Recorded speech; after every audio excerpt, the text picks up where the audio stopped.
नमस्कार. आज आपण अतिशय महत्त्वाच्या मुद्द्यावरती बोलणार आहोत.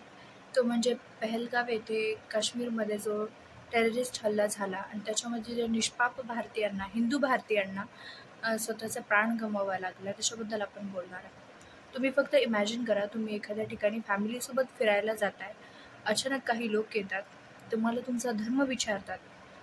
जर तुम्ही हिंदू म्हणून सांगितलं तर तुम्हाला त्याच वेळी गोळी मारली जाते आणि जर तुम्ही तो सांगण्यासाठी उशीर केला तर तुम्हाला जबरदस्ती कलमा पढायला सांगितलं जातो किंवा तुमची पॅन्ट काढून तुम्हाला धर्माची शिनाक तुमच्या केली जाते.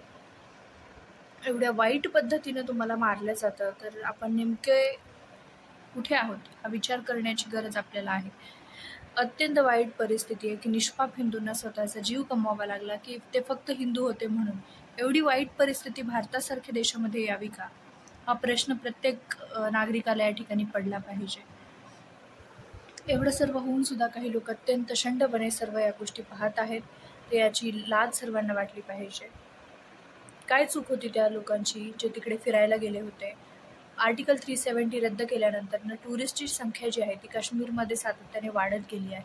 इवन इन द 2024 सर्वात जास्त टुरिस्टची नोंद या ठिकाणी तिकडे झाली होती आणि आता सुद्धा 25मध्ये सुद्धा अनेक संख्येमध्ये लोक तिकडे फिरण्यासाठी गेले होते.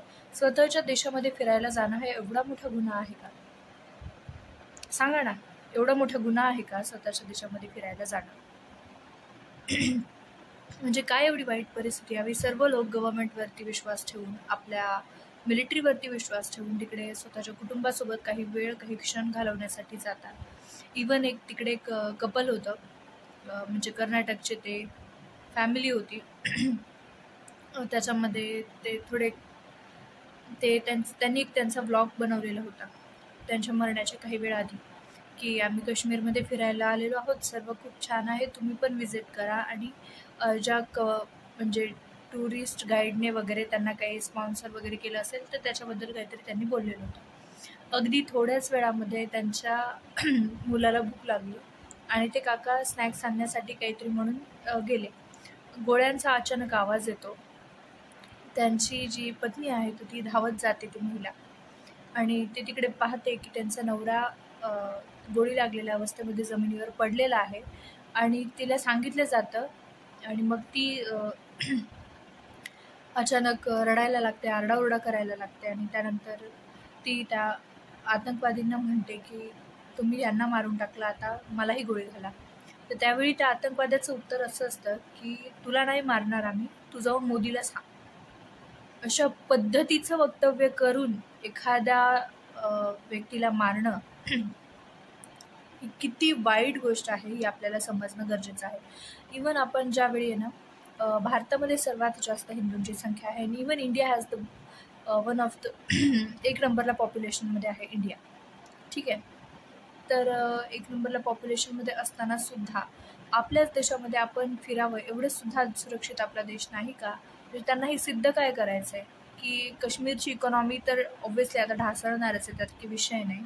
पण त्या निर्दोष लोकांना, ज्यांच्याकडे कुठल्याही पद्धतीचं हत्यार नाही किंवा ते ना कुठली नारेबाजी करत होते, ना कुठली घोषणाबाजी करत होते, ना कुठल्या धर्माच्या विरोधात ते बोलले होते, तरी सुद्धा त्यांना एवढ्या वाईट पद्धतीने का मारलं जातं हा विचार पडतो. अजून एक कपल होतं, तर ते 6 दिवसांपूर्वी त्यांचं लग्न झालेलं होतं आणि ते फिरण्यासाठी म्हणून काश्मीरला गेलेले होते. प्रत्येक सर्वसामान्य भारतीयाची एक फॅन्टसी असते की काश्मीरला फिरायला जावं, पण पूर्वी हे शक्य होत नव्हतं. पण आता काही वर्षांमध्ये आर्टिकल 370 रद्द केल्यापासून या गोष्टी होऊ लागल्या आहेत. तर तरी सुद्धा याच्यामध्ये यांना अडचण आहे का? म्हणजे किती किती काय सहन करायचं. दरवेळी फक्त मारणारे आणि मरणारे तेच आहेत. मारणारेही कायम तेच, मग ते बंगालपासून ते काश्मीरपर्यंत असो, आणि मरणारे हे कायम हिंदूजला कायमच सॉफ्ट टार्गेट केलं जातं आपल्या देशामध्ये. एवढी वाईट परिस्थिती. आणि अनेक लोक असे आहेत जे सर्वजण याच्या वेगवेगळ्या माध्यमांमधून स्वतःचा जो काही रोष आहे तो ते व्यक्त करत आहेत. But still at the same time काही लोक अतिशय मूक गिळून शांत बसलेले आहेत. कशासाठी? आपण नेमकं काय होण्याची वाट पाहतोय ते तरी मला एकदा सांगून टाका तुम्ही. नेमकं काय झाल्यानंतर ना आपले डोळे उघडणार आहे? ते ज्यावेळी बंदुका घेऊन आपल्या दारापर्यंत येतील, दार वाजवतील आणि स्वतःच्याच घरामध्ये आपल्याला हॉस्टेजेससारखं राहावं लागेल, त्यावेळी आपले डोळे उघडणार आहेत का? सांगा ना, त्यावेळी आपले डोळे उघडणार आहेत का? तो दिवससुद्धा दूर नसेल. एक वेळ होती की ज्यावेळी काही जास्तही लांब नाही, काही महिन्यांपूर्वीच अगदी बांगलादेशमध्ये ज्यावेळी ते सर्व झालं होतं की तिथल्या पंतप्रधानांना म्हणजे पळून इकडे भारताचा आसरा घ्यावा लागला होता आणि अतिशय मोठ्या संख्येवर हिंदूंवरती अत्याचार तिकडे करण्यात आलेला होता. आपल्याला वाटलं की नाही, आपण सेफ आहोत, आपल्याकडे असं काही होत नाही. त्यानंतर तीच परिस्थिती आज पश्चिम बंगालमध्ये आहे. तिथल्या सुद्धा हिंदूंना जीव मुठीत घेऊन स्वतःचं घरदार सोडून पळावं लागत आहे. कुठे जाणार ते लोक? काय करणार? कोण त्यांची रिस्पॉन्सिबिलिटी घेणार आहे? सांगा ना मला, कोण घेणार त्यांची रिस्पॉन्सिबिलिटी? प्रत्येक वेळी आपण शांत बसायचं. कुठलीही गोष्ट काही झालं तर आपण शांत बसायचं. आपल्याला नको पडायला यामध्ये. काही झालं तर आपण काही नाही बोलायचं. या सर्व गोष्टी कुठपर्यंत चालणार आहे? ठीक आहे, आपण नाही तर आपल्या पुढच्या पिढ्यांना या सर्व गोष्टींमधनं जावंच लागणार आहे ना. तर का आपण एका चांगल्या समाजाची निर्मिती करू शकत नाही सर्वजण मिळून?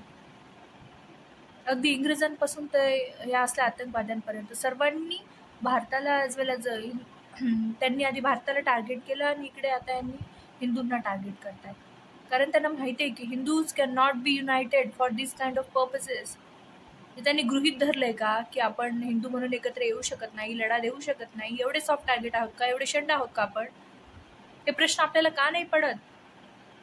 एवढ्या वीरांची भूमी असणाऱ्या भारतामध्ये, स्पेशली आपण महाराष्ट्रामध्ये जन्मलेलो आहोत. प्रत्येक जण वेगवेगळ्या भाषा, जात आणि राज्यामध्ये अडकून पडलाय. कोणी याचं भारतीय पुढे येत नाही. आता एक नवीन रिसेंटली काही गोष्टी मी पाहत होते सोशल मीडियावरती की लोक वेगवेगळ्या भाषांसाठी भांडतायत. अगदी रिक्षावाले एवढं इन्सल्टिंग बोलतायत की म्हणजे पॅसेंजर्स असतात, ज्यावेळी आपण एका राज्यातून दुसऱ्या राज्यामध्ये जातो तर त्यांना तिकडे पण ह्या गोष्टी एक्सपेक्टेड असतात की आपण त्यांच्या भाषेतून बोला. अरे व्हॉट इज दिस? कशासाठी? भारतीय म्हणून आपण बोलू शकत नाही का? हिंदी, इंग्लिश किंवा जे काही असेल ते. जर तुम्ही खूप वर्ष एखाद्या राज्यामध्ये कार्यरत आहात तर त्यावेळी तुम्हाला ते गोष्ट समजली जाऊ शकते की तुम्हाला ती भाषा येणं आवश्यक आहे. म्हणजे तुम्ही एखाद्या ॲज अ टुरिस्ट किंवा कुठल्या कामानिमित्त एखाद दुसऱ्या दिवसासाठी जातात तरी सुद्धा तिथले रिक्षावाले बोलतात, नाही नाही हीच भाषा, हे ते ते. अरे कशासाठी? सांगा ना. तुम्ही भारतीय नाही आहात का? तुम्ही वेगळं स्टेट आहात का काही? मग काय चालू आहे तुमचं? तुमची वेगळी स्टेट म्हणून निर्मिती करून द्यायची का? सांगा ना. या सर्व गोष्टी अतिशय लाजिरवाण्या आहेत. ते आपल्याला शरम वाटली पाहिजे या गोष्टींची. ज्यावेळी तुमचा आणि सर्वात वाईट गोष्ट ही आहे की ज्यावेळी आपण जाती, भाषा आणि राज्यांसाठी भांडत असतो तर त्यावेळी कुणीतरी बाहेरचे लोक येतात आणि ते आपल्याला म्हणतात, अरे तू हिंदू आहे का? हिंदू आहे तर मरून जा. मारून टाकतात आपल्याला तोंडावर, आपल्या फॅमिलीसमोर. म्हणजे किती ती दयनीय अवस्था. एक व्हिडिओ मी पाहिला, अगदी म्हणजे एका महिलेचा होता आणि तिच्या 2 मुलांचा होता. तर ज्यावेळी इंडियन आर्मी त्यांच्यापर्यंत रेस्क्यूसाठी पोहोचते तर ते महिला आणि तिचे मुलं रडायला लागतात अक्षरशः. म्हणजे त्यांच्या डोळ्यामध्ये ती जी दहशत होती ना तर ती त्यांच्या डोळ्यातनं दिसते. एवढी वाईट परिस्थिती. ते रडायला लागतात की प्लीज ती महिला म्हणते माझ्या मुलांना मारू नका. म्हणजे किती त्यांनी लाचार आपल्याला करून टाकले. एक फोटो आपल्याला इंटरनेटवरती व्हायरल होताना दिसतो. तो एक मुलगी त्याच्या नवऱ्याच्या शेजारी, मेलेल्या नवऱ्याच्या शेजारी बसली आहे. ते म्हणजे किती ते दयनीय. ती सगळं संपलं, हाताश होऊन बसली आहे ती.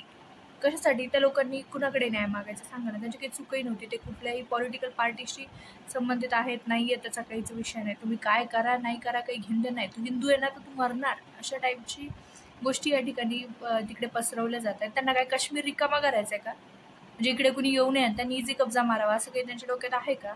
हे प्रश्न आपल्याला का पडत नाहीत? आपण काय येत नाही समोर? एक आपण जर आता शांत बसलो ना तर हे लोक प्रत्येक राज्यांपर्यंत पोहोचतील, प्रत्येक घराघरांपर्यंत बंदुका घेऊन पोहोचतील. तेव्हा आपल्याला जाग येणार आहे का? ज्यावेळी अशी परिस्थिती येते ना तर त्यावेळी काही आपल्याकडे पर्याय उरत नाही हताश बसण्यापुरता. प्रत्येक व्यक्ती आपल्या स्वतःच्या कुटुंबासाठी जगत असतो, त्यांच्यासाठी काहीतरी चांगलं व्हावं, त्यांच्यासोबत चांगलं घडावं म्हणून जगत असतो. आणि आज आपल्याला फक्त हिंदू आहे म्हणून धर्म विचारून जर मारलं जातं म्हणजे किती ते ऑनर किलिंग आहे. म्हणजे किती सर्व गोष्टी त्या ठरवून येतात तरी आपल्याला शरम वाटत नाही. आपल्याला वाटतं आपण वेगळ्या राज्यात होतो. आमचं राज्य, आमचं शहर, आमचं घर हे काश्मीरपासून खूप दूर आहे. आमच्यापर्यंत या सर्व गोष्टी येणार नाहीत. कधीपर्यंत सांगा ना. बांगलादेशी हिंदू, पश्चिम बंगालमधल्या हिंदूंना वाटलं होतं का? बांगलादेशी हिंदूंना वाटलं होतं का त्यांच्यावरती अशी वेळ येईल कधी? आली ना. आली की नाही? तर मग आता आपल्याला का नाही असं समजत आहे याचं गांभीर्य?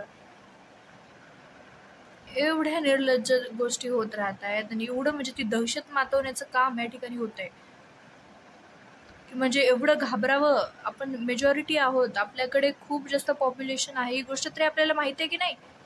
Around 145 crores of population India have. Steel आपल्याला आपल्याच म्हणजे कुणीतरी बाहेरच्या व्यक्तीने येऊन आपल्या घरामध्ये आपल्यालाच मारल्यासारखं आहे ना. किती लाजिरवाणी गोष्ट आहे ती. समजत नाही आपल्याला या सर्व गोष्टी. याच्यावरती सरकारने ना स्ट्रिक्ट ॲक्शन्स घेणं खूप जास्त महत्त्वाचं आहे. आणि 1960मध्ये जो इंडस रिव्हरचा जो करार झालेला होता, ज्याच्यामध्ये पाकिस्तानला 3 नद्यांचं पाणी देण्यात येत होतं, सिंधू, झेलम, चिनाब, तर ते सुद्धा इंडस रिव्हरचा जो करार आहे तर तो या ठिकाणी आपण स्थगित करण्याची गरज आहे. काय होईल, जास्तीत जास्त केस होईल ना भारतावरती. रशियावरती केसेस आहेत, अमेरिकावरती केसेस आहेत, आपल्यावरती एखादी केस पडली तर काय फरक पडतो. भारताने कायम सहिष्णुतेचं धोरण दाखवलेलं आहे. कधीही त्यांनी कोणाच्या वाईटामध्ये ते गेलेले नाहीत. पण तरी सुद्धा अशा गोष्टी इंडियन सिटीजन सोबत होतात. वरून निर्लज्जतेने काही लोक म्हणताय की तुमच्या इथल्याच इंटरनल लोकांनी काही केलं असेल, म्हणजे तुमच्या अंतर्गत लोकांनीच तुम्हाला गोळ्या घातल्या असतील. असं कसं मूर्खासारखं बोलू शकता. काश्मीरची जी पॉप्युलेशन आहे ती मोस्ट ऑफ द टाइम ती टुरिस्टवरती डिपेंडंट आहे. त्यांचं जो सर्वायवल आहे ते टुरिझमवरती आहे. तर ते कसं काय मारतील. आणि हे एवढं सोपं नाही आहे. पण नक्कीच याच्यामध्ये अजून एक गोष्ट मला मेन्शन करायची आहे, ती म्हणजे की जे स्थानिक लोक होते तर त्यांना डेफिनेटली मदत केली असणार आहे. कारण स्थानिकांच्या मदतीशिवाय एवढं सर्व गोष्टींना अंजाम देऊन वापिस पळून जाणं किंवा लपून बसणं या गोष्टी शक्य नसतात. तर माझं एवढंच म्हणणं आहे की त्यांना जिथे कुठे ते लपले असतील तर त्यांना शोधून काढावं, त्यांना खूप भयंकर शिक्षा द्यावी. आणि त्याचबरोबर त्याच्या मागचा जो कोणी करता धरता आहे त्याला अजिबात सोडू नये. कारण अशा लोकांना, काही लोकांना आपण मारलं ना तर ते आणखी जास्त पाठवते. आपल्याला याच्या खोलापर्यंत पोहोचणं आवश्यक आहे. आणि अशा जे दहशत मातवणारे देश किंवा जे कोणी संघटना असतील तर त्यांच्याशी कुठल्याही पद्धतीचा चांगला वाईट संबंध या ठिकाणी पुढे ठेवला जाऊ नये असं मला वाटतं. म्हणजे कशासाठी, सर्व व्यवस्थित असून त्या लोक ते कुठल्या धर्माचा प्रचार तिकडे करण्यासाठी गेलेले नव्हते, कुठल्या धर्माच्या विरोधात त्यांनी बोललेलं नव्हतं, काहीच केलेलं नव्हतं. ते फक्त शांततेमध्ये स्वतः फिरायला गेले होते स्वतःच्या देशामध्ये. Do you understand how shameful it is. जे स्वतःच्या देशामध्ये फिरायला जाणं एवढा गुन्हा आहे का. आज त्या पश्चिम बंगालच्या हिंदूंवरती, बिचाऱ्यांवरती काय वेळ आली सांगा ना. की हे जे स्लीपर सेल्स त्यांनी जे प्लांट केलेले असतात तर ते पूर्ण टाइम असे स्लीपिंग कंडिशनमध्ये असतात, म्हणजे ते काही ॲक्टिव्ह होत नाहीत. बट ज्यावेळी अशी एखादी दहशतवादी घटना होते तर त्यावेळी त्यांना अचानक जे त्यांना ऑपरेट करणारे लोक असतात तर ते त्यांना इन्स्ट्रक्शन्स देतात की तुम्ही आता ॲक्टिव्ह व्हा. आणि मग ते अंतर्गत अशांतता पसरवण्याचं काम या ठिकाणी करत असतात. देशामध्ये आज अनेक राज्यांमध्ये अशा पद्धतीचे वेगवेगळे दहशतीचं गोष्टी आहेत, जसं की मणिपूर असू दे. काश्मीरला रँडमली टार्गेट केलं जात आहे. त्यांना काय करायचं आहे नेमकं. हे बघा, मला एकच गोष्ट या व्हिडिओमधनं सांगायची आहे की एवढी वाईट आज परिस्थिती आहे की हिंदू म्हणून जगणं सुद्धा किती अवघड झालं आहे. म्हणजे पूर्वी एक अशी वेळ होती की जिझिया कर जो औरंगजेबाने परत रिन्यू केला होता तर त्याच्याच लोकांना, त्या काळी सुद्धा लोकांना फार राग यायचा. तर आता ही त्याच्यापेक्षा खूप बदतर अवस्था आहे की तुम्ही फक्त हिंदू आहात म्हणून जर तुम्हाला मारलं जात असेल तर म्हणजे किती वाईट परिस्थिती. वरून निर्लज्जपणे ते म्हणतायत की जा मोदीला जाऊन सांग. इन शॉर्ट ही धमकीच आहे ना, काय करायचं ते कर. अशा पद्धतीच्या कुठल्याही गोष्टींना योग्य तो वेळी त्याच्यावरती ॲक्शन घेणं फार गरजेचं आहे. कारण सर्वांचं अस्तित्व धोक्यात आहे. असं नसतं की तिकडे झालं आपल्याकडे होणार नाही. मी सातत्याने या गोष्टी सांगते. बट आता तरी युनायटेड व्हा तुम्ही सर्वजण. जाती, भाषा, राज्यांमध्ये आपण सर्व भांडत बसतो, पण त्याच्या पलीकडे जाऊन कुठेतरी एक व्यक्ती म्हणून, एक माणूस म्हणून आपल्यामध्ये थोडीशी जरी भावना जर जिवंत असेल ना तर आपल्याला या गोष्टीचा विचार करणं गरजेचं आहे. To be honest, I am seriously saying की असा विचार करणं गरजेचं आहे आपल्या उज्ज्वल भवितव्यासाठी. आपलं भविष्य धोक्यात आहे. म्हणजे तुम्ही स्वतःचं धर्माचं म्हणून जर वावरू नाही शकत तर मग खूप भयंकर परिस्थिती या ठिकाणी आहे. एवढंच सांगेन मी. आणि अजून एक गोष्ट की यांच्यावरती योग्य ती कार्यवाही झाली पाहिजे आणि त्या सर्व जे अतिरेकी आहेत तर त्यांना शिक्षाही झालीच पाहिजे. त्याचबरोबर अशा पद्धतीच्या गोष्टी पुढे होऊ नये त्याच्यासाठी जो करता धरता आहे त्याच्या मुळाशी जाऊन त्यांच्यावरती जे असलेले सर्व, म्हणजे त्यांना जे आपल्याकडनं डायरेक्ट इनडायरेक्ट फॅसिलिटीज ज्या प्रोव्हाइड केल्या जातात तर त्या सर्व पण देणं त्यांना बंद करावं लागणार आहे. त्यांच्याशी असणारे आपले सर्व संबंध आपल्याला या ठिकाणी तोडून टाकावे लागणार आहेत. आणि आपल्या देशामधल्या प्रत्येक नागरिकाने यथाशक्ती प्रयत्न करून या गोष्टीबद्दल आवाज उठवणं तेवढंच गरजेचं आहे. आपण या देशाचे नागरिक आहोत.